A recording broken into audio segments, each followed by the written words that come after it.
कार्तिक मास में जो मनुष्य ये 3 चीजें दान करता है तो यकीन मानो जीवन में कभी गरीब नहीं रहेगा। साथियों, कार्तिक मास का समय वह दिव्य अवसर है जब भगवान स्वयं पृथ्वी पर उतरकर अपने भक्तों के घर आते हैं। ये मास केवल पूजा या व्रत का नहीं, बल्कि आत्मा को शुद्ध करने और अपने जीवन के पापों को मिटाने का अवसर है। कहा गया है कि जो मनुष्य कार्तिक मास के समाप्त होने से पहले 3 विशेष दान करता है, उसके जीवन से दरिद्रता सदा के लिए दूर हो जाती है। क्योंकि दान केवल धन का लेन देन नहीं होता, यह हृदय की पवित्रता और आत्मा की विनम्रता का प्रतीक होता है। जिस दिन मनुष्य सच्चे भाव से दान करता है, उसी दिन उसका भाग्य बदल जाता है। इसीलिए आज की इस कथा को ध्यान से सुनिएगा, क्योंकि यह केवल दान की बात नहीं करेगी, बल्कि यह बताएगी कि कौन से 3 दान ऐसे हैं जो भगवान विष्णु को अत्यंत प्रिय हैं और जिन्हें करने से जन्म जन्मांतर की दरिद्रता मिट जाती है। दर्शक बंधु, यह कथा आपको उस रहस्य तक ले जाएगी जो हमारे ऋषि मुनियों ने अपने अनुभव से पाया था कि धन तब तक सुख नहीं देता जब तक वह दूसरों के काम ना आए। तो आइए आज हम उस दिव्य रहस्य को समझते हैं कि कार्तिक मास के जाने से पहले वे कौन से 3 दान हैं जो जीवन में कभी भी कमी नहीं आने देते। साथियों, कार्तिक मास का पहला और सबसे पवित्र दान है दीपदान। दीपदान का अर्थ केवल एक दीपक जलाना नहीं है, बल्कि अपने भीतर के अंधकार को मिटाना है। जब हम दीपक जलाते हैं तो वह केवल तेल और बाती का नहीं होता, उसमें हमारी श्रद्धा, हमारी भक्ति और हमारी कृतज्ञता जलती है। कहा गया है कि जब व्यक्ति तिल के तेल का दीपक जलाकर भगवान विष्णु, तुलसी माता और गंगा मैया के नाम से दान करता है तो वह स्वयं अपने जीवन का अंधकार मिटा देता है। प्रिय भक्तों, जब कार्तिक मास की संध्या बेला होती है और सूर्य पश्चिम दिशा में ढलने लगता है, तब वो समय सबसे शुभ होता है। उसी समय अपने घर के आंगन में तुलसी के पौधे के पास या किसी मंदिर में तिल के तेल का दीप जलाइए और उस दीप को जलाते समय मन में ये भावना रखिए, हे प्रभु, जैसे ये दीप अंधकार को मिटाता है, वैसे ही मेरे भीतर के अज्ञान, लोभ, क्रोध और मोह को भी मिटा दीजिए। जो मनुष्य इस भावना के साथ दीप दान करता है, उसके जीवन में कभी अंधकार नहीं रहता। तुलसी माता के समीप तिल का दीपक जलाने का अर्थ यह है कि आप धर्म और समर्पण का दीप जलाते हैं। जिस घर में प्रतिदिन तुलसी माता के नीचे दीप जलाया जाता है, वहां राक्षसी शक्तियां प्रवेश नहीं कर पाती, वहां दरिद्रता नहीं टिकती, वहां कलह नहीं होता। माता लक्ष्मी स्वयं उस घर में प्रवेश करती हैं और कहती हैं, जहां दीपक जलता है वहां मैं वास करती हूं। कार्तिक मास के प्रत्येक दिन और विशेषकर पूर्णिमा या अमावस्या की रात को यदि मनुष्य भगवान विष्णु के मंदिर में जाकर तिल के तेल का दीपक जलाए तो उस दीपक की लौ सीधी स्वर्गलोक तक जाती है। भगवान स्वयं कहते हैं, जो मेरे नाम से दीप जलाता है, मैं उसके जीवन के अंधकार को मिटा देता हूं। प्राचीन कथा में वर्णन आता है कि एक निर्धन स्त्री थी जो पूरे साल कुछ न कुछ बचाकर कार्तिक मास में दीप दान करती थी।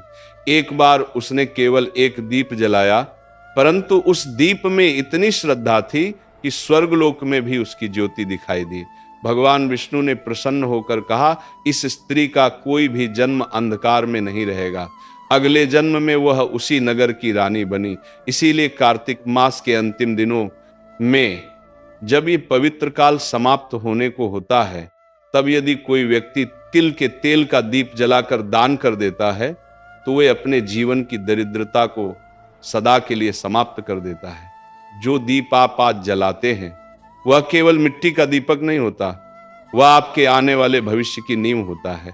उस दीप में आपकी श्रद्धा का प्रकाश, आपके कर्म का तेज और आपके भाग्य का उजाला समाया होता है। प्रिय भक्तों, ध्यान रखिए, दीपक केवल एक क्षण के लिए नहीं जलता, वो आपके आने वाले समय को प्रकाशित करता है।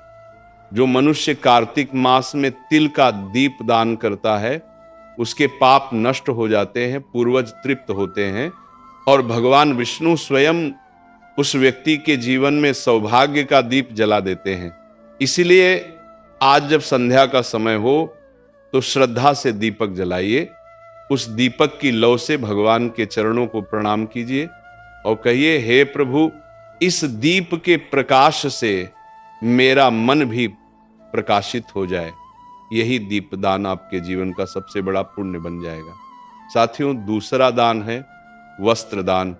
प्रिय दर्शकों, कार्तिक मास में किया गया प्रत्येक दान अद्भुत फल देता है, परंतु वस्त्र दान ऐसा पुण्य कर्म है जो मनुष्य के भीतर दया, करुणा और विनम्रता का प्रकाश जगाता है। ये केवल कपड़े देने का कार्य नहीं है, बल्कि किसी दूसरे के जीवन में गर्माहट और सम्मान देने का माध्यम है।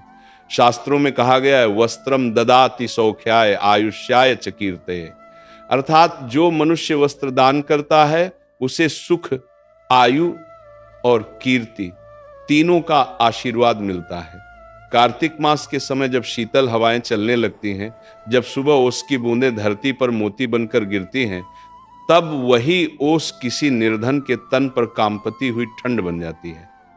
ऐसे समय में यदि कोई व्यक्ति किसी जरूरतमंद को वस्त्र ओढ़ा दे तो वह केवल कपड़ा नहीं देता, वह भगवान को स्वयं ओढ़ा देता है। भक्तों, ये वही समय है जब मनुष्य का छोटा सा दान भगवान की नजरों में बड़ा बन जाता है, क्योंकि भगवान विष्णु स्वयं कहते हैं, जो मेरे किसी रूप को ढकता है मैं उसे अपने वैकुंठ में स्थान देता हूं। और हम जानते हैं हर जीव में भगवान का ही वास है।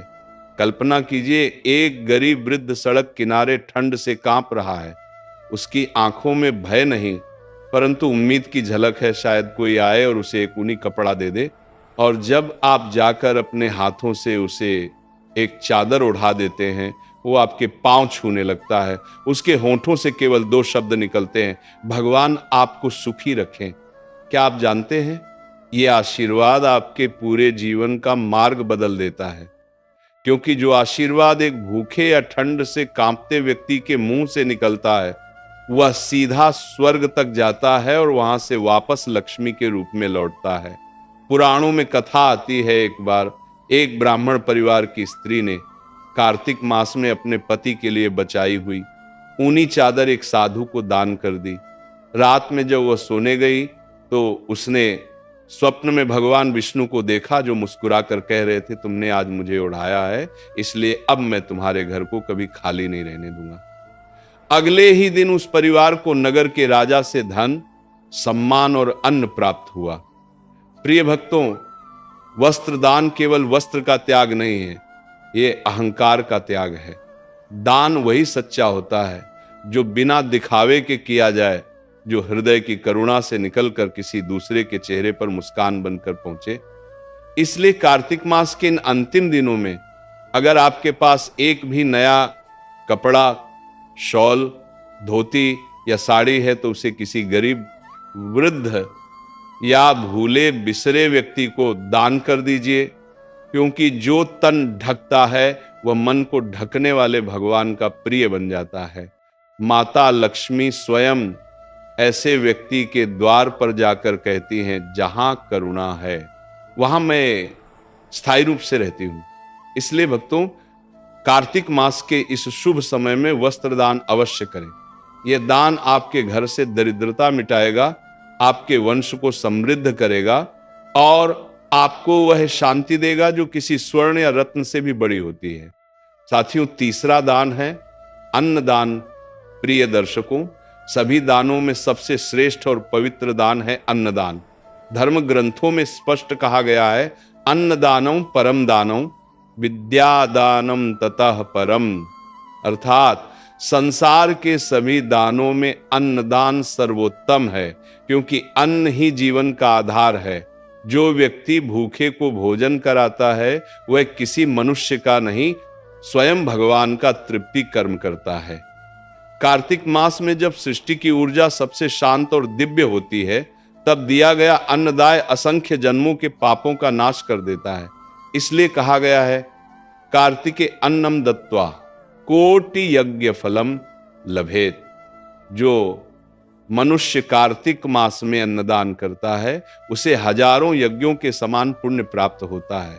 प्रिय भक्तों, अन्नदान केवल किसी को भोजन कराने का कार्य नहीं है, ये एक भाव है, एक त्याग है और एक करुणा का रूप है।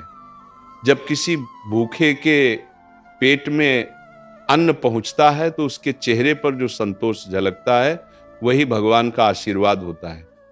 और जो ये आशीर्वाद प्राप्त कर लेता है उसके घर से कभी अन्न की कमी नहीं होती। पुराणों में एक कथा आती है, एक बार एक साधारण किसान था जिसका नाम मधुकर था। उसका घर बहुत गरीब था परंतु हृदय बहुत उदार। कार्तिक मास की पूर्णिमा के दिन उसके पास केवल एक मुट्ठी चावल बचे थे। उसी समय उसके द्वार पर एक भूखा साधु आया और भोजन मांगा। मधुकर की पत्नी ने कहा, ये तो हमारे बच्चों का आखिरी अन्न है। लेकिन मधुकर बोला, अगर आज किसी भूखे को अन्न नहीं दिया तो ये अन्न भी व्यर्थ है। उसने वह चावल साधु को दे दिए। रात में जब दोनों सोए तो स्वप्न में भगवान विष्णु प्रकट हुए और बोले, मधुकर, आज तुमने जो अन्न दिया वह मुझ तक पहुंचा है। अब तुम्हारे घर में कभी अन्न की कमी नहीं होगी। अगले दिन उसी खेत में स्वर्ण के सिक्के उगे। तब से कहा गया अन्नम ब्रह्म स्वरूपम, अर्थात अन्न में स्वयं भगवान का वास होता है। प्रिय भक्तों, यदि कोई व्यक्ति कार्तिक मास में किसी ब्राह्मण, साधु, गायशाला या किसी गरीब परिवार को भोजन दान करता है तो उसके पूर्वज तृप्त होते हैं, उसका घर अन्न से परिपूर्ण रहता है और भगवान विष्णु स्वयं उस ग्रह को आशीर्वाद देते हैं। यह दान इतना पवित्र है कि इसे जीवदान कहा गया है, क्योंकि इससे किसी की प्राण रक्षा होती है। अन्न दान करते समय एक बात सदा ध्यान रखें, दान कभी अपमान के साथ न हो। दान हमेशा प्रेम, नम्रता और श्रद्धा से हो। जब आप किसी भूखे को भोजन देते हैं तो ये मत सोचिए कि आपने उसकी मदद की, बल्कि ये मानिए कि भगवान ने आपको उसका साधन बनाया। प्रिय दर्शकों, जब भी घर में अन्न पकाएं, उस अन्न का एक भाग गौ माता, पक्षियों या किसी भूखे को अवश्य दें, क्योंकि जो व्यक्ति अपने अन्न में दूसरों का हिस्सा रखता है उसके घर में सदा समृद्धि रहती है। कार्तिक मास में अन्नदान करने से व्यक्ति का भाग्य प्रकाशित होता है, जीवन से दरिद्रता मिटती है और उसके वंश में कभी कोई भूखा नहीं मरता। कहा गया है, अन्नम ददाति यह भक्त्या स विष्णु लोकम व्रजति। जो भक्ति भाव से अन्न दान करता है वह विष्णु लोक को प्राप्त होता है। इसलिए प्रिय भक्तों, जब ये पवित्र कार्तिक मास समाप्त होने को हो तो अपने हाथों से किसी को भोजन कराइए, क्योंकि वही क्षण आपके जीवन की सबसे बड़ी पूजा बन जाएगा। अंत में बस इतना याद रखिए, दीप से अंधकार मिटता है, वस्त्र से ठंड मिटती है, पर अन्न से भूख मिटती है, और यही सबसे बड़ा धर्म है। जय श्री हरि, जय मां लक्ष्मी, जय कार्तिक देव।